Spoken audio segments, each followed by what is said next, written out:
नेपाली महिला क्रिकेट टोलीले आफ्नो पहिलो T20 अन्तर्राष्ट्रिय श्रृङ्खलामा 100% जित हात पारेको छ। कान्तिपुर समाचारमा आज उत्साहपूर्ण यो समाचारसँगै न्यायालय विवाद समाधानमा न्यायाधीशहरूको मध्यमार्गी पहल, तर प्रधान न्यायाधीशको राजीनामा नआएसम्म विरोध जारी राख्ने बार एसोसिएसनको अडान। साथै हामीसँग आज हुनेछ कोरोनाको दोस्रो लहरका बेला ल्याइएका स्वास्थ्य उपकरण अलपत्र परेको सम्बन्धी सामग्री अनि युरोपमा संक्रमण तीव्र बनेको समाचार पनि। नमस्कार, अब मुख्य समाचार। सर्वोच्चमा गोला प्रणालीबाट पेशी तोक्ने फुलकोटको निर्णय, न्यायाधीशहरू नियमित इजलासमा फर्किन तयार। बार भन्छ प्रधान न्यायाधीशको बहिर्गमन बिना आन्दोलन रोकिन्न। एमसीसी पारित गर्ने वातावरण बनाउन प्रधानमन्त्रीलाई अमेरिकी उपविदेश मन्त्रीको आग्रह, पहल जारी रहेको देउवाको जवाफ। कोभिड महामारीका बेला भित्राइएका करोडौंका स्वास्थ्य उपकरण अझै गोदाममै, जडान भएका पनि जनशक्ति अभावमा प्रयोगविहीन। युरोपमा फेरि कोरोना संक्रमणको लहर, जर्मनीमा एकै दिन 52,000 संक्रमित थपिए। तत्काल खोप अभियानलाई तीव्रता दिन WHO को आह्वान। र नेपाली राष्ट्रिय महिला टोलीद्वारा कतार विरुद्धको T20 अन्तर्राष्ट्रिय सिरिज क्लिन स्वीप, अन्तिम खेलमा कतारमाथि 109 रनको जित।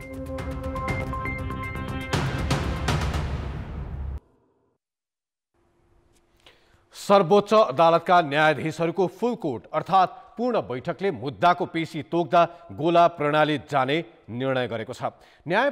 न्यायालयको विवाद समाधानको प्रयास स्वरूप आज बसेको न्यायाधीशहरूको बैठकले पेशीमा गोला प्रणाली अपनाउने निर्णय गरेको हो। पेशी प्रणालीमा जाने निर्णयमा प्रधान न्यायाधीश चोलेन्द्र शमशेर जबराले समेत हस्ताक्षर गरिसकेकाले अब यो प्रक्रिया अघि बढेको सर्वोच्च अदालत स्रोतले जानकारी दिएको छ। फुल कोर्टले गोला प्रणाली सम्बन्धी नियमावली र निर्देशिका पनि स्वीकृत गरेको छ। संशोधनसहित पारित नियमावली अब कानुन, न्याय तथा संसदीय मामिला मन्त्रालयमा पठाइनेछ। त्यो सूचना राजपत्रमा प्रकाशित भएपछि पुनः फुल कोर्ट बसेर गोला प्रणालीको मिति तोक्नेछ। यो सँगै पेशी तोक्ने प्रधान न्यायाधीशको अधिकार कटौती हुनेछ। प्रधान न्यायाधीशको बहिर्गमनको माग गर्दै इजलास बस्न अस्वीकार गरेका न्यायाधीशहरू गोला प्रणाली लागू भएसँगै इजलासमा फर्किनेछन्। तर प्रधान न्यायाधीशसँगको इजलासमा भने सँगै नबस्ने उनीहरूले जनाएका छन्। अन्य न्यायाधीशसँग असन्तुष्ट बनेका 5 न्यायाधीशले पनि फुल कोर्टको बैठकपछि गोला प्रणाली लागू हुने समयसम्म सामान्य खालका मुद्दा मात्रै हेर्नेछन्। उनीहरूले प्रधान न्यायाधीशको बहिर्गमनको माग भने यथावत रहेको बताएका छन्। सर्वोच्चका न्यायाधीशहरू 3 सातादेखि नियमित काममा नफर्कदा सेवा प्रवाहमा असर परेको छ। यता जबराको राजीनामा माग्दै विरोध र धरना जारी राखेको नेपाल बार एसोसिएसनले भने भोलिदेखि थप कडा आन्दोलन गर्ने जनाएको छ। प्रधान न्यायाधीशले सर्वोच्च प्रवेशमा प्रयोग गरेको वैकल्पिक गेटमा समेत आज कानुन व्यवसायीले अवरोध गर्न खोजेपछि प्रहरी हस्तक्षेप भएको थियो। उक्त घटनापछि बार थप आक्रोशित बनेको हो। न्यायाधीशहरूले गोला प्रणाली लागू गरी इजलास बस्ने तयारी थालेपछि आन्दोलन कमजोर बनाउन खोजिएको भन्दै बारले बहस पैरवीमा सहभागी नहुने चेतावनी समेत दिएको छ। न्यायपालिकाको गरिमा कायम राख्नको लागि, न्यायपालिकामा सुधारको लागि बाधकको रूपमा रहनु भएको चोलेन्द्र शमशेर जबरा राजीनामा मागेर हामी आन्दोलन अगाडि बढ्दैछौँ र त्यसको टाइम हामीले भोलि 3 गतेसम्ममा राजीनामा आएन भने हामी फर्दर कार्यक्रम गर्ने पनि तय गरिसकेका छौँ। बारले आज पनि जारी राखेको आन्दोलनमा प्रहरीले बल प्रयोग गर्दा बारका अध्यक्षसहित केही कानुन व्यवसायी घाइते भएका छन्। शान्तिपूर्ण कार्यक्रममाथि भएको दमन र जुन हाम्रा साथीहरू घाइते हुनुभएको छ, यसको निम्ति म गृह प्रशासन र अदालत प्रशासनको घोर भर्त्सना र निन्दा गर्दछौँ र यसको हिसाब किताब हामी राख्ने कुरा यहाँहरू समक्ष फेरि जानकारी गराउन चाहन्छु। उहाँले चाहिँ लाठी प्रहार गर्नुभएको छ, बुट प्रहार गर्नुभएको छ। हामीले कतै पनि केही गरेका छैनौँ। हामीले एकदम शान्तिपूर्ण रूपमा गरिरहेका छौँ। तर उहाँहरूले लुकी र कति कुनै बेला त उहाँहरूले हाकाहाकी हान्नु भएको छ।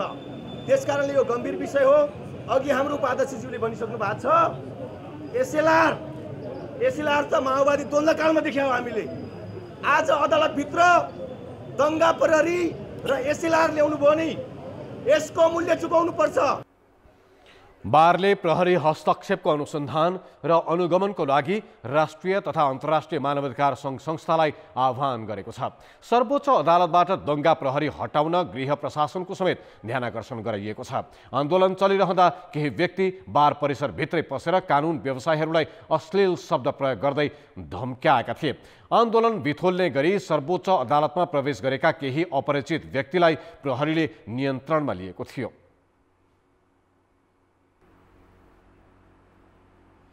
यसैबीच शान्ति र लोकतन्त्रका लागि पेशागत सञ्जाल पापडमा आबद्ध पेशागत सङ्घ सङ्गठनले पनि प्रधान न्यायाधीश विरुद्धको आन्दोलनमा सहभागी हुन ऐक्यबद्धता जनाएका छन्। बारका प्रतिनिधि, नेपाल चिकित्सक सङ्घ, पत्रकार महासङ्घ र बृहत नागरिक आन्दोलनका अगुवाबीच आज भएको छलफलले आन्दोलनलाई थप सशक्त बनाउने निर्णय गरेको हो। बारले जुन अगाडि ल्याएका मुद्दाहरू छन्, जुन समाज रूपान्तरण र न्यायका मुद्दाहरूमा नेपाल चिकित्सक सङ्घ साथमा छ र यहाँहरूले गर्ने कदमहरूमा नेपाल चिकित्सक सङ्घको तर्फबाट ऐक्यबद्धता जनाउन चाहन्छु।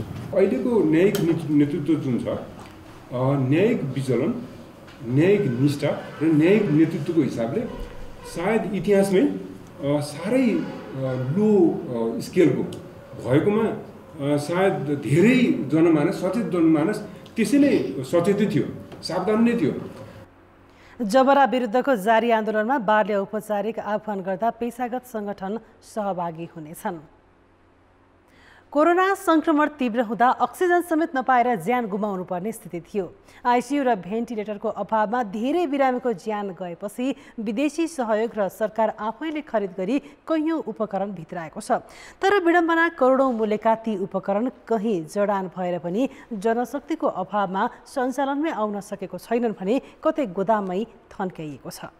जिल्ला अस्पताल लमजुङमा 3 भेन्टिलेटर सहित 5 बेडको आइसियु निर्माण गर्न गण्डकी प्रदेश सरकारले 2 वर्ष अघि नै 1,69,19,000 रुपियाँ पठाएको थियो।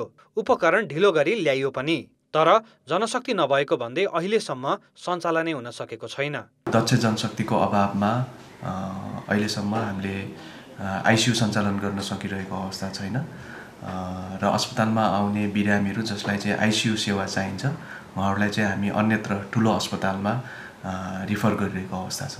5 थरको जिल्ला अस्पतालले 2 करोड रुपियाँ खर्च गरेर 1 वर्ष अघि खरिद गरेका 4 थान भेन्टिलेटर जनस्वास्थ्य कार्यालयको बिग्रेको सामान राख्ने गोदाममा थन्किएका छन्। जडान गरिएका 10 वटा आइसियु पनि सञ्चालन हुन सकेका छैनन्। सङ्घीय र प्रदेश सरकारले दिएको बजेटले खरिद गरिएका भेन्टिलेटर र आइसियु सञ्चालनमा ल्याउन जनशक्ति अभाव भएको अस्पतालले जनाएको छ। यहाँबाट चाहिँ अब हामीले पहल चाहिँ गरेका छौँ। अब हामीले गर्ने पहल भनेको चिठी पत्र हो हैन, र टेलिफोनबाट चाहिँ अब जानकारी गराउने हो र अफिसियल्ली पनि यति हामीलाई जनशक्ति चाहियो भनेर चाहिँ हामीले चाहिँ पत्र चाहिँ पठाएका छौँ। यस्तो अवस्था धेरैतिर छ। कोभिड-19 सुरु हुनु अघि देशभर आइसियुका 524 शैय्या थिए। भेन्टिलेटरको सङ्ख्या 222 थियो। तर अनुदान र खरिद सहित अहिले आइसियुका 2944 शैय्या छ भने भेन्टिलेटरको सङ्ख्या 1087 छ। यति ठूलो मात्रामा उपकरणहरू थपिए पनि जनशक्तिको अभाव देखाउँदै धेरै स्थानमा सञ्चालन नै गर्न सकिएको छैन। देशभर चिकित्सक, नर्स सहित 40,000 जनशक्ति छन्। आकस्मिक र भैपरि आउने अवस्थामा क्रिटिकल केयरका लागि भनेरै थप 8,864 जनालाई तालिम दिइएको छ। तर करोडौँका स्वास्थ्य उपकरण थन्किँदा पनि सरकारको ध्यानै छैन। जनशक्ति सबै ठाउँमा सबै हिसाबको पुर्याउन सक्ने भन्ने कुरो अहिले तत्कालै गाह्रो छ, किनभने हामी संहिताको नयाँ अभ्यासमा छौँ। स्थानीय तहहरू पनि सबै त्यति सक्षम भइसक्नु भएको छैन। सक्षम भए पनि सबै कुराहरू मिलिरहेको हुँदैन। प्रदेशहरूसँग पनि त्यो किसिमको सबै कुरा व्यवस्थापन गर्न सकिराखेको अवस्था हुँदैन। सङ्घ पनि अहिले सबै हिसाबले सबै कुरा गर्न सक्छौँ अथवा संहिताको नयाँ अभ्यासमा हामीले कहाँसम्म कलाइसीसम्म गर्ने भन्ने कुराहरूमा त्यो आफ्नो ठाउँमा छ। कोभिडका महामारी भन्दै सरकारले स्वास्थ्यमा 1,22,77 करोड बजेट छुट्याएको छ। कयौँ अस्पतालमा अहिले पनि उपकरण र जनशक्ति अभाव छ। भएकै पनि सञ्चालनमा नआउँदा जनताले सहज र गुणस्तरीय उपचार सेवा पाएका छैनन्। महँगो उपकरण त्यत्तिकै थन्किएर काम नलाग्ने हुँदाको नोक्सानीको त कसलाई मतलब छ र? कान्तिपुर समाचारका लागि जिल्ला सहकर्मीहरू र क्यामेरामा राजेन्द्र महर्जनका साथ कृपाल गौतम, काठमाडौँ। अब जनताको आवाज हामीले सातै प्रदेशमा सोधेका छौँ। अस्पतालमै भएकै स्रोत, साधन र उपकरणको प्रयोग नहुनुलाई के भन्नुहुन्छ? जनताको आवाज भएका सरकारी नीति र विधिहरूको उचित व्यवस्थापन नहुनु, जिल्ला अस्पतालले आवश्यकता भन्दा बढी खरिद गर्नु, अलिकति त्यहाँ भएको जनशक्तिले पनि आफ्नो जिम्मेवारीलाई सही ढङ्गले पालना गर्नुपर्छ। कर्मचारी र त्यहाँको संयन्त्रको चाहिँ लापरवाहीले गर्दा नभएको, त्यहाँको सदुपयोग नभएको, त्यो कुनै अब केही गर्नु पर्यो भने आफू चाहिँ त्यो जिम्मेवारीबाट पन्छिने। अब त्यसमा वेल मेसिनहरू छ तर जनशक्ति कम छ। अर्को ठाउँमा गयो भने कमिसन पाउँछ, यही भए त हजुर यिनीहरू यस्तो गरिरहेछ। अस्पताल व्यवस्थापन समितिको कमजोरी, कर्मचारीहरूको लापरवाही, कमिसनको खेलले गर्दा यो सही यसको प्रयोग हुन सकेको छैन। प्राविधिक कठिनाइ हो अथवा दक्ष जनशक्तिको अभाव हो। उनीहरूले साधन त दिए, त्यसलाई उपयोग गर्नको लागि हाम्रो के भएन, टेक्निसियनहरू भएन। दिएर मात्र भएन, बिरामीलाई चाहिँ सेवा सुविधा दिन पर्यो। सरकारले यो प्रयोगमा नदिएको हो कि यो कर्मचारी नभएको हो कि जनशक्ति अभाव भनौँ, जे भए पनि यसलाई चाहिँ जसरी भयो नि अब स्थानीय तह सरकारले कार्यान्वयनमा ल्याउँदा राम्रो हुन्छ। लाखौँको स्रोत साधन ल्याएर थन्काउनु त्यही ढुङ्गा मुढा थन्काएको बराबर हो। यसको प्रयोग हुनुपर्छ। अध्ययन हुन जरुरी छ। त्यहाँ जनशक्ति छ कि छैन र चाहिँ आर्थिक रूपले त्यसलाई मेन्टेन गर्न सकिन्छ कि सकिँदैन। समिति मुखदर्शक बसेर हेरिरहेको छ। यो उपकरणहरू हामी सञ्चालन गर्ने क्षमतामा छौँ कि छैनौँ भन्ने एउटा राम्रोसँग मूल्याङ्कन नगरिकन उपकरणहरू चाहिँ अस्पतालमा भित्रिएको अवस्था।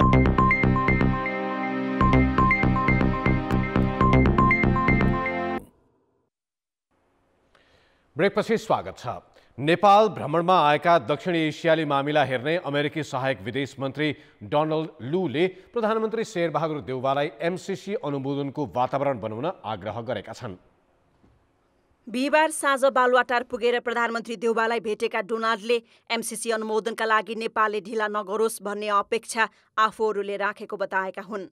छलफलमा सहभागी एक सदस्यका अनुसार जवाफमा प्रधानमन्त्री देउवाले एमसिसी पारितका लागि आफूले विपक्षी हुँदा र अहिले पनि निरन्तर पहल गरिरहेको प्रश्न पारेका थिए। अमेरिकी उच्च अधिकारीहरू र एमसिसीकै प्रतिनिधिहरूले यसअघि पनि सम्झौता पारित गर्न लबिङ गरेका थिए। देउवा र डोनाल्ड बीच कोभिड-19, जलवायु परिवर्तन, लोकतन्त्रको सबलीकरण, शरणार्थी, मानवाधिकार र अमेरिकी सहयोग लगायतबारे पनि छलफल भएको छ। द्विपक्षीय सम्बन्ध, यो कोभिडले पारेको असर र चाहिँ पोस्ट कोभिड इकोनोमिक रिकभरीका कुराहरू, भ्याक्सिनको सहयोग जस्ता विषयहरूमा चाहिँ विस्तृत रूपमा कुराकानीहरू भए। COP26 मा सामान्य प्रधानमन्त्रीले जुन सम्बोधन गर्नुभयो र जुन एनाउन्समेन्ट गर्नुभएको थियो त्यसको क्रमशः कार्यान्वयन गर्दै जाने सिलसिलामा संयुक्त राज्य अमेरिकाबाट फाइनेन्सियल र टेक्नोलोजिकल सपोर्टको लागि अनुरोध गर्नुभयो। त्यसअघि त्रिवी शिक्षण अस्पतालमा खोप लगाउने कार्यक्रममा सहभागी डोनाल्डले नेपाललाई खोप उपलब्ध गराउन अमेरिकाले निरन्तर सहयोग गर्ने प्रतिबद्धता जनाएका थिए। अमेरिकी सहयोगका अन्य परियोजनाको पनि अवलोकन गर्ने तयारीमा उनी छन्। तर यो बीचमा एमसिसी अनुमोदनको सुनिश्चितता नेपालबाट खोज्ने विषय उनको प्राथमिकतामा पर्नेछ। डोनाल्डले शुक्रबार परराष्ट्र मन्त्री नारायण खड्कालाई भेट्ने कार्यक्रम रहेको छ। यता डोनाल्डको भ्रमण टोलीमा सहभागी हुन र केही छुट्टै कार्यक्रममा भाग लिन अमेरिकी उपसहायक विदेश मन्त्री केल्ली किडरलिङ पनि बिहिबार नेपाल आइपुगेकी छन्। सत्ता गठबन्धन दलहरूमध्ये नेपाली कांग्रेस एमसिसी अनुमोदन गर्नुपर्ने पक्षमा छ। नेकपा माओवादी, नेकपा एकीकृत समाजवादी र राष्ट्रिय जनमोर्चा त्यसको विपक्षमा छन् भने जसपा मौन छ। यस्तो बेला नेपालमा अमेरिकी सरकारका उच्च अधिकारीहरूको सक्रियता बढेको हो। कान्तिपुर समाचारका लागि क्यामेरामा रूपक कोइराला र पशुपति बुढाथोकेका साथ दिपा दाहाल, काठमाडौँ। नेपाली कांग्रेसको 14औं महाधिवेशन यही मङ्सिर 24 देखि 26 गतेसम्म काठमाडौँमा हुँदैछ। महाधिवेशन आउन 3 साता मात्रै बाँकी हुँदा गुटगत भेला बाक्लिएको मात्र छैन, समीकरण मिलाउन शीर्ष नेताको रस्साकस्सी पनि बढेको छ। नेपाली कांग्रेसका सभापति तथा प्रधानमन्त्री शेरबहादुर देउवा दोस्रो पटक सभापति पद दोहोर्याउने दाउमा छन्।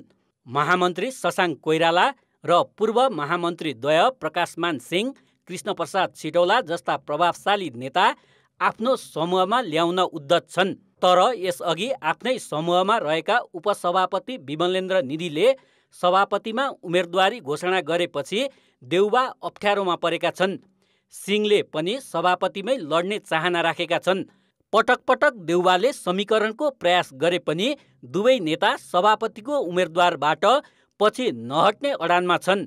यसले 14औं महाधिवेशन सभापतिमा देउवाका लागि सहज देखिँदैन।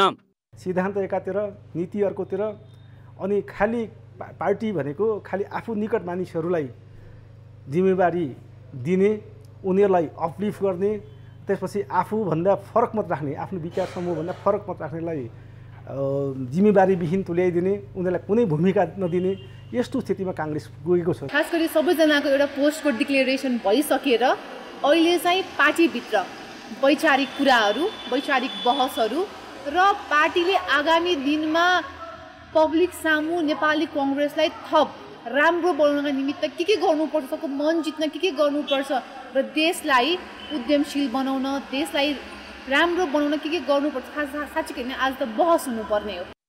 तत्कालीन पार्टी सभापति सुशील कोइरालाको निधनपछि पार्टीमा छुट्टै समूह बनाएका वरिष्ठ नेता रामचन्द्र पौडेलको पनि सभापतिमा दाबी छ, तर उनले अहिलेसम्म उम्मेदवारी घोषणा गरेका छैनन्। उनकै समूहमा रहेका महामन्त्री शशाङ्क कोइराला, केन्द्रीय सदस्य शेखर कोइराला र प्रकाशमान सिंहको समर्थन समेत उनले जुटाउन सकेका छैनन्। नेता पौडेल आफ्नो समूहबाट एकल उम्मेदवारमा सहमति नजुटे के गर्ने भन्नेमा प्रष्ट छैनन्। शेखरले पनि सभापतिमा नै लड्ने दाबी गरेका छन्। त्यसो त काङ्ग्रेसभित्र कोइराला परिवारबाट मिलेर एकजना मात्र उम्मेदवार बन्ने तयारी नभएको होइन, तर त्यसमा शशाङ्क, शेखर र सुजाता कोइराला बीच अहिलेसम्म सहमति भएको छैन। क्षेत्रीय महाधिवेशन सम्पन्न भइसकेपछि, जिल्ला महाधिवेशन भइसकेपछि यो नामहरू जनताको बीचमा, आम साथीहरूको बीचमा बाहिर फाइनली रूपमा आउँछ। सभापतिमा देउबा, निधि सिंह र कोइरालाको उम्मेदवारी लगभग पक्का जस्तै छ। महामन्त्रीमा युवा पुस्ताका विश्वप्रकाश शर्मा, गगन थापा र प्रदीप पौडेलले उम्मेदवारी घोषणा गरिसकेका छन्। त्यसो त ज्ञानेन्द्रबहादुर कार्की, बालकृष्ण खाँड, एनपी साउद र प्रकाश शरण महत पनि महामन्त्रीका आकाङ्क्षी हुन्, तर उनीहरूले घोषणा गरिसकेका छैनन्।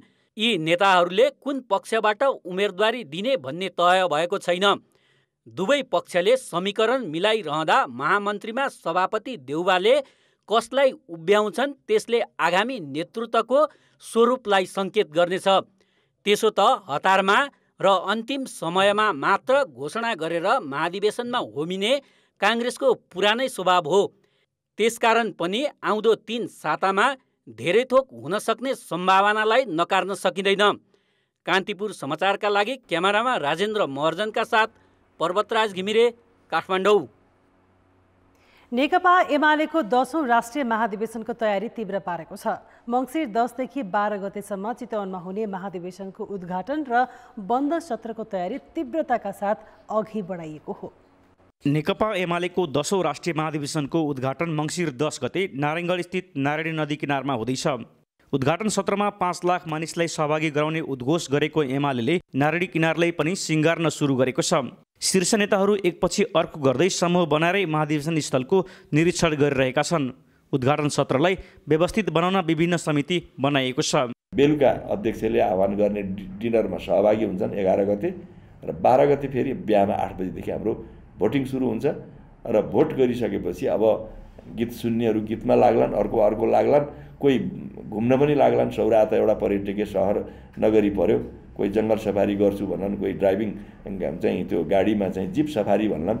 त्यो बाटोलाई पनि हामीले यसपालि चाहिँ उहाँहरूलाई के भनेका छौँ भने आधा डिस्काउन्टमा चाहिँ तपाईहरुले चाहिँ चलाउनुस् न। सबै जुन हाम्रा समितिहरू निर्माण भएका छन्, सबै संयोजकसँग जोडिएका अरू सदस्य कमरेडहरू आएर सबै आफ्ना कामका जुन क्षेत्रगत कामका जिम्मेवारी छन् त्यो तयारीमा सबै जुन जिम्मामा रहनुभएका कमरेडहरू लागिरहनु भएको छ। सबैले पाइक पर्ने र खुला ठाउँ नारायणी किनारलाई एमाले महाधिवेशनको उद्घाटन स्थल बनाएको हो। खुला ठाउँमा पनि भव्य कार्यक्रम पनि गर्न सकिन्छ भन्ने उदाहरण पेश गर्ने गरी उद्घाटन स्थल बनाउन लागि छ। चौर पुर्ने काम म्यानेज गर्ने काम गरिरहेछौँ भने यतातिर चाहिँ यो बगरमाथि हामी चाहिँ स्टेज बनाउँदैछौँ। त्यो स्टेज बनाउनका निमित्त पनि अब सम्म गर्नुपर्ने कामहरू भइरहेको छ। 5 लाख दर्शकहरूले इजी हेर्न सक्ने हिसाबले हामीले म्यानेज गर्ने कामहरू थालेका छौँ। उद्घाटन कार्यक्रममा धेरैभन्दा धेरै कार्यकर्तालाई उतार्ने तयारी एमालेको छ। नारायणगढ बजारमा समेत ठुला डिजिटल बोर्ड राखेर महाधिवेशनको उद्घाटन हेर्ने र सुन्ने व्यवस्था मिलाउन लागि छ। उद्घाटन सत्र नारायणी किनारमा हुने भए पनि बन्द सत्र भने सौराहा स्थित होटल 7 स्टारमा हुनेछ। बन्द सत्रमा 2000 बढी महाधिवेशन प्रतिनिधि सहभागी हुने भएकाले होटलको चौरमा पण्डाल बनाउने तयारी छ। कान्तिपुर समाचारका लागि राजु चौधरी, चितवन। रोल्पाको माडी गाउँपालिका जलजला स्थित माडी खोलामा बस खस्दा 4 जनाको घटनास्थलमै मृत्यु भएको छ। दाङको घोराईबाट रोल्पाको थवाङतर्फ जाँदै गरेको बस बेलुका 6:30 बजेतिर दुर्घटना हुँदा 3 पुरुष र 1 महिलाको घटनास्थलमै ज्यान गएको रोल्पाका प्रहरी प्रमुख नरेश राज सुवेदीले जानकारी दिए। बस झन्डै 100 मिटर तल माडी खोलामा खसेको छ। मृतकको शनाखत भएको छैन। दुर्घटनामा 17 जना घाइते भएका छन्। उनीहरूको घरती गाउँमा प्राथमिक उपचार भइरहेको छ। अर्थ र विकास। एउटा सहकारीबाट ऋण लगेर नतिर्ने व्यक्तिले अर्कोबाट समेत पैसा झिकेर लैजान र सर्वसाधारणको निक्षेप डुबाउन नपाओस् भनेर कर्जा सूचना केन्द्र स्थापना गर्ने ऐन बनेकै 4 वर्ष भइसक्यो। तर खराब ऋणीलाई कानुनी दायरामा ल्याउने यो प्रयासका लागि अहिलेसम्म कामै अघि बढेको छैन। कतिसम्म भने ऐन बमोजिमको कार्यविधि बनाउन समेत सरकारले चासो देखाएको छैन। कर्जा प्रवाहमा शुद्धता कायम गर्ने र ठगी रोक्ने भन्दै सहकारी ऐन 2074मा सरकारवालाको सहभागितामा कर्जा सूचना केन्द्रको व्यवस्था गरिएको छ। नियमावली बनाएर विशिष्टीकृत सहकारी सङ्घको ढाँचामा कर्जा सूचना केन्द्र स्थापना गर्ने भनियो। पूर्व अर्थमन्त्री युवराज खतिवडाले 2076 सालको बजेटमा कर्जा सूचना केन्द्रको व्यवस्था समेत गरे, तर त्यसता कुनै काम भएन। बरु कार्यविधि समेत बनाउन नसकेको सहकारी विभागले नियमावली नै संशोधन गर्नुपर्ने बताउन थालेको छ। नियमावलीमा चाहिँ अलिकति यो विशिष्टीकृत संस्थाको रूपमा स्थापना हुने भन्ने कुरा उल्लेख भएको छ, त्यसलाई परिभाषित गरिएको छैन र त्यसलाई अलिकति परिभाषित गर्नको निमित्त अब हामीले कार्यविधि अथवा मापदण्डहरूको सहारा लिनुपर्ने हुन्छ। यी नियमावलीमा स्पष्ट नभएका कुराहरूलाई हामीले निर्देशिका वा कार्यविधि बनाएर स्पष्ट गरिसकेपछि मात्रै संस्था स्थापना हुने हो। यहाँनिर के बिर्सनु हुन्न भने संस्था स्थापनाको सबभन्दा दह्रो आधार भनेको कानुनी आधार हो। कानुनी आधार स्पष्ट भएन भने संस्था प्रभावकारी। अहिलेको नियमावली अनुसार कर्जा सूचना केन्द्रको सञ्चालनको जिम्मा सहकारीहरूले नै पाउने देखिन्छ, तर विभाग आफै सञ्चालन गर्न पाउनुपर्ने मनसायमा छ। विभागले कार्यविधि निर्माण नगर्नुको कारण यही हो। जबकि नमुना कार्यविधिको मस्यौदा बनाएर 1 वर्षभन्दा पहिले नै सहकारी महासङ्घले विभागलाई उपलब्ध गराएको थियो। विषय के रह्यो भने हामीले यो कुरालाई धेरै घचघच्यायौँ मन्त्रालयमा, विभागमा। तत्कालीन अवस्थामा यसलाई चाहिँ अलिकति आलटाल जस्तो भयो। कर्जा सूचना केन्द्र चाहिँ यो हाम्रो कोपोमिसबाटै चलाउनु पर्छ भन्ने जस्तो विभाग मन्त्रालयको कुराहरू आयो र हामीले त्यसलाई धेरैचोटि गऱ्यौँ र यो कर्जा सूचना केन्द्र एउटा कार्यविधि मन्त्रालयले जारी गरोस् भनेर हाम्रो मोडेलमा हामी महासङ्घले आफैले तयार पारेर यसमा थपघट गरेर मन्त्रालयले एउटा कार्यविधि जारी गरोस् भनेर हामीले दियौँ पनि। देशभर अहिले 30,000 सहकारी सञ्चालनमा छन्। तीमध्ये 1 दर्जनभन्दा बढी संस्था समस्याग्रस्त हुँदा निक्षेपकर्ताको 1 अर्ब 17 करोड रुपियाँ बराबरको रकम फसेको छ। खराब ऋणीले विभिन्न सहकारीबाट ऋण निकाल्दा सहकारी डुब्ने क्रम चलिरहेको छ। तर सहकारी सङ्घ र विभाग भने अहिले पनि कर्जा सूचना केन्द्र कसले सञ्चालन गर्ने भन्नेमै अल्झिरहेका छन्। कान्तिपुर समाचारका लागि क्यामेरामा राजेन्द्र महर्जनका साथ सुदिल पोखरेल, काठमाडौँ। अब जनमतको अन्तिम परिणाम। जनमतमा हिजो हामीले सोधेका थियौँ, लोप हुने अवस्थामा पुगेका भाषाको संरक्षणका लागि के गर्नुपर्छ? ए सम्बन्धित जातिको पहल, बी स्थानीय सरकारको अग्रसरता, र सी भाषा आयोगको सक्रियता। जनमतको अन्तिम परिणाम यस्तो छ। ए सम्बन्धित जातिको पहलमा 29%, बी स्थानीय सरकारको अग्रसरतामा 41% र सी भाषा आयोगको सक्रियतामा 30% मत प्राप्त भएको छ। अब आजको प्रश्न। जनमत सहकारीमा रहेको रकमलाई थप सुरक्षित बनाउन के गर्नु पर्ला? ए उपयुक्त क्षेत्रमा लगानी, बी नियमन र निगरानी, र सी कर्जा सूचना केन्द्रको स्थापना। जनमतको अन्तिम परिणाम भोलि साँझ 8 बजेको कान्तिपुर समाचारमा प्रसारण गर्नेछौँ। कृपया NEWS news space A B वा C टाइप गरी 34001मा SMS गरी आफ्नो मत व्यक्त गर्नुहोला। अब अन्तर्राष्ट्रिय समाचार। पछिल्लो समय युरोप कोरोना भाइरस संक्रमणको केन्द्रबिन्दु बनिरहेको छ। खोप अभियान प्रभावकारी नभएका कारण पूर्वी युरोपमा संक्रमण फेरि फैलिएको विश्व स्वास्थ्य संगठन युरोपका क्षेत्रीय निर्देशकले बताएका छन्। नोभेम्बरको पहिलो साता मात्रै युरोपभर 20 लाख नयाँ संक्रमित थपिएको र 27,000ले ज्यान गुमाएको स्वास्थ्य संगठनको तथ्याङ्क छ, जुन सोही अवधिमा विश्वभर संक्रमणका कारण मृत्यु भएका मध्ये आधा संख्या हो। संक्रमण फैलिएपछि अस्ट्रियाले खोप नलगाएकाहरूलाई लकडाउनको घोषणा गरेको छ। यस्तै नेदरल्यान्ड्सले पनि 2 साता लामो आंशिक लकडाउन गरेको छ। Austria, Germany, Netherlands, Latvia, Romania, Spain, France, Serbia, Bulgaria, Bosnia Herzegovina लगायतका थुप्रै मुलुकमा संक्रमण दर तीव्र छ। केही देशमा त संक्रमितले अस्पताल भरि भराउ भएको र मृतकको संख्या समेत बढ्दा अन्तिम संस्कारका लागि पालो कोर्नु परेको खबरहरू बाहिरिएका छन्। खोप अभियानलाई तीव्रता नदिए थप क्षति बेहोर्नु पर्ने चिकित्सकहरूको चेतावनी छ। यता जर्मनीमा हिजो एकै दिन 52,826 नयाँ संक्रमित थपिएका छन्, जुन एकै दिन भेटिएका अहिलेसम्मकै बढी संक्रमित संख्या हो। यस्तै एकै दिन करिब 300ले ज्यान गुमाएका छन्। जर्मन चान्सलर एङ्गेला मर्केलले कोरोना महामारीको चौथो लहर आएको भन्दै सतर्क रहन भनेकी छन्। महामारी सुरु भएको 2 वर्ष बित्नै लाग्दा विश्वभर 51,42,000 भन्दा बढीले ज्यान गुमाएका छन् भने संक्रमितको संख्या 25,58,00,000 नागेको छ। खेलकुद समाचार। नमस्कार, कान्तिपुर खेलकुद समाचारमा स्वागत छ। कतार विरुद्धको 3 खेलको T20 अन्तर्राष्ट्रिय सिरिजमा नेपालले ऐतिहासिक क्लिन स्विप गरेको छ। तेस्रो तथा अन्तिम खेलमा नेपालले 109 रनको जित मात्र निकालेन पहिलो पटक T20 अन्तर्राष्ट्रिय सिरिज क्लिन स्विप गरेको हो। कतारको दोहामा टस जितेर पहिले ब्याटिङ गरेको नेपालले सीता राणा मगरको उत्कृष्ट पारीका कारण 20 ओभरमा 3 विकेट गुमाउँदै 164 रन बनायो। T20 अन्तर्राष्ट्रिय नेपाली महिला टिमले बनाएको यो अहिलेसम्मकै उच्च स्कोर हो। यसअघि कतार विरुद्धको पहिलो खेलमा नेपालले 146 रन बनाएको थियो। मध्यम सुरुवात गरेको नेपालले पहिलो विकेटका लागि 32 रनको साझेदारी गरेको थियो। नेपालका लागि काजल श्रेष्ठ 7 रनमा आउट भइन्। दोस्रो विकेटका लागि सीता राणा मगर र ज्योति पाण्डेले 67 रनको साझेदारी गर्दै टिमको पारी सम्हालेका थिए, जसमा ज्योति 24 रनमा आउट भएपछि नेपालले 79 रन हुँदा दोस्रो विकेट गुमायो। त्यसपछि नेपालको स्कोर 122 रन हुँदा तेस्रो विकेट झर्यो। नेपालका लागि सीता राणा मगरले अभिजित 82 रन बनाइन्। उनले 72 बलमा 7 चौका प्रहार गर्ने। उनी T20 अन्तर्राष्ट्रियमा नेपालका लागि अर्धशतक बनाउने तेस्रो खेलाडी बनेकी छिन्। यसअघि इन्दु वर्मा र रुबिना छेत्रीले यही सिरिजमा अर्धशतक बनाएका थिए। नेपालको पारीमा डोली भट्टले 12 रनको योगदान गरिन्। सरिता मगरले 17 रन जोडिन्। जवाफमा कतार 20 ओभरमा 7 विकेट गुमाउँदै 55 रनमा रोकियो। उसका लागि एलिन खानले 19 रन बनाइन् भने कप्तान आयसाले 13 रनको योगदान गरिन्। बाँकी खेलाडीले दोहोरो रन जोड्न सकेनन्। बलिङमा नेपालका लागि शबनम राई, सरस्वती कुमारी र रुबिना छेत्रीले 1-1 विकेट लिए। उसका 3 खेलाडी रनआउट भएका थिए। नेपालले T20 अन्तर्राष्ट्रियमा निकालेको यो रनका आधारमा दोस्रो ठुलो जित हो।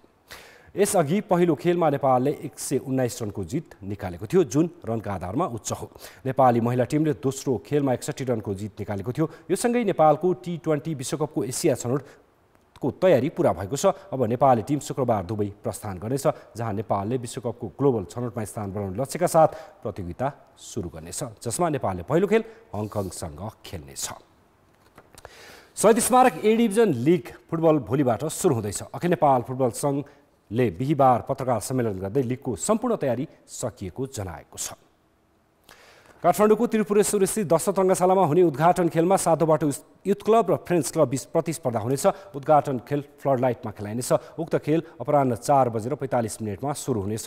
दोस्रो दिनबाट हरेक दिन 2 खेल हुनेछन्। कुल 91 खेल हुने लिगमा ए डिभिजनका 14 क्लबले प्रतिस्पर्धा गर्नेछन्। यसपटकको लिगको पुछारका 2 टिम रेलिगेसनमा पर्दै बी डिभिजनमा झर्नेछन्। अघिल्लो सिजनको उपाधि विजेता मछिन्द्र क्लब रहेको छ। यसपटकको लिग विजेताले 75 लाख रुपियाँ पाउनेछ भने उपविजेताले 50 लाख रुपियाँ प्राप्त गर्दा तेस्रो हुनेले 25 लाख रुपियाँ पाउनेछ। हरेक खेलको विजेता टोलीले 50,000 रुपियाँ पाउनेछ। खेल बराबरी सकिए दुवै टोलीले 25,000 रुपियाँ बाँड्नेछन्। लिगको पूर्व सन्ध्यामा सहभागी टिमका प्रशिक्षक र कप्तानले आफ्नो टोलीको तयारीबारे जानकारी पनि दिएका छन्। प्रिम्याच कन्फरेन्समा बोल्दै लिग खेल्ने अधिकांश टिमका प्रशिक्षक र कप्तानले मुख्य लक्ष्य उपाधि जित्नु रहेको बताएका छन्। दशरथ रङ्गशालामा हुने लिगका खेलहरूको प्रत्यक्ष प्रसारण कान्तिपुर टेलिभिजनले गर्नेछ। नेपालको पुरानो क्लब मध्येको एक हो फ्रेन्ड्स क्लब। शहीद स्मारक ए डिभिजन लिगमा पटक पटक उपाधि नजिक पुगेर पनि उपाधि जित्न नसकेको इतिहास ऊ बदल्न चाहन्छ। यसपटक उत्कृष्ट 8मा रहँदै लिग टुङ्ग्याउने फ्रेन्ड्सको लक्ष्य छ। घरेलु फुटबलमा फ्रेन्ड्स क्लबको 50 वर्षको अनुभव छ। ललितपुरको कुपनडोलमा बिसङ 2029 सालमा स्थापना भएको यस क्लबबाट नेपाली फुटबलका नामी हस्ती गणेश थापा, वाइबी घले, बालगोपाल महर्जन, मिगेन्द्र मिश्रदेखि भरत खवास, अमन प्रताप अधिकारी, सागर थापा, निरञ्जन खड्काले खेलेका छन्। उसले इन्फाको पहिलो ब्याजलाई लिगमा उतारेर एक्सपोजर पनि दिएको थियो। यही टिमबाट आफ्नो व्यावसायिक करियर सुरु गरेका मिगेन्द्रले अहिले टिमको नेतृत्व सम्हालिरहेका छन्। आफ्नो ब्याजका सबैभन्दा अब्बल प्रशिक्षक बालगोपाल पनि प्राविधिक सल्लाहकारका रूपमा टिममा रहेका छन्। दुवैसँग राष्ट्रिय टिम सम्हालेको र सफलता हात पारेको अनुभव छ। गत सिजन 11औं स्थानमा रहेर लिग टुङ्ग्याएको यो टिमको लक्ष्य रेलिगेसनबाट बच्ने रहेको छ। टिम चाहिँ हामी तयारी राम्रै गरेका छौँ अहिलेसम्म। हामी चाहिँ ग्राउन्डको अभावले गर्दाखेरि हामीलाई चाहिँ कहिले हामी यहाँ पनि गऱ्यौँ, कहिले ज्ञान स्कुलमा गऱ्यौँ, कहिले तपाईँको आर्मीमा पनि आर्मीको त्यो लन खेल ग्राउन्डमा पनि गऱ्यौँ। First of football first match is important मैले भनिहालेँ। फर्स्ट म्याच जित्नु पऱ्यो, फर्स्ट आफू सेफ हुनु पऱ्यो। 2टा रेलिगेसन छ होइन तपाईँको, गाह्रो 2टा रेलिगेसन 13 म्याच फेरि गाह्रो छ। 2टा रेलिगेसन रहेको टप म्याचै हुन्छ तपाईँको होइन। तर हाम्रो टार्गेट चाहिँ फर्स्ट सेफ हुने, खेल्दै जाउँ, गोल गर्दै जाउँ, त्यसको रिजल्ट चाहिँ इन्डियाको प्लेयरहरूको राम्रो गरे भने राम्रो रिजल्ट आउँछ जस्तो लाग्छ मलाई। अघिल्ला सिजन जस्तै यसपटक पनि फ्रेन्ड्समा युवा खेलाडीलाई प्राथमिकता दिएको छ। राष्ट्रिय टिमबाट खेलिसकेका अनुभवी प्रकाश बुढाथोकी र सूरज विश्वकर्मा टिममा छन्। 7 जना ए डिभिजनमा पहिलो पटक खेल्दैछन्। 3 जना खेलाडीले U18 मा नेपालको प्रतिनिधित्व गरिसकेका छन्। उसले फरवार्ड, मिडफिल्ड, डिफेन्स र गोलरक्षक 4वटै पोजिसनमा विदेशी खेलाडी अनुबन्ध गरेको छ। अब हरेक गेममा त अब प्रेसराइज भइहाल्छ। टिमको लागि अब के कसरी कहाँ गरेर कसरी अब जित्ने भनेर त प्रेसर त हुन्छ नि। त्यसलाई अब प्रेसर लिएर नै अब मैदानमा जे सामना गर्नुपर्ने छ। हाम्रो ट्रेनिङ हाम्रो एकदम इफेक्टिभ छ। अहिले हामी मेहनत गर्दैछौँ। सबै हाम्रो टिम टप 6 भित्र छिर्ने हामीले छिर्नको लागि हामीले धेरै मेहनत गर्दैछौँ। फ्रेन्ड्सले नवप्रवेशी क्लब सातो बाटो युथ क्लबसँग खेल्दै प्रतियोगिता सुरुवात गर्नेछ। अनुभवी प्रशिक्षकको साथ र युवा खेलाडीको जोशले भरिपूर्ण यो टिमले बाँकी खेलमा कस्तो प्रदर्शन गर्ला त्यो भने पहिलो खेलबाट अनुमान लगाउन सकिनेछ। कान्तिपुर समाचारका लागि क्यामेरामा मुरारी घिमिरेका साथ खेलकुद ब्युरोको रिपोर्ट। नेपाली राष्ट्रिय भलिबल टिमका प्रशिक्षक हाना विङ नेपाल आइपुगेका छन्। डिसेम्बरमा बङ्गलादेशमा हुने एबिसी सेन्ट्रल जोनको तयारीमा रहेको नेपाली भलिबल टिमको प्रशिक्षणका लागि FIVB को सहयोगमा हुने नेपाल आएका हुन्। कान्तिपुर खेलको समाचार अहिले यति नै। अब मौसम सम्बन्धी जानकारी।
ललितपुरको मङ्गल बजारमा 380 वर्षदेखि मनाइँदै आएको परम्परागत कार्तिक नाच सम्पन्न भएको छ। वसधवा तान्त्रिक विधिबाट नाचिने नरसिंह र हिरण्यकश्यप युद्धसँगै यो वर्षको कार्तिक नाच सकिएको हो। जाँदा जाँदै नरसिंह हिरण्यकश्यप नृत्यका केही दृश्य तपाईका लागि कान्तिपुर टेलिभिजन हेर्दै गर्नुहोला। नमस्ते।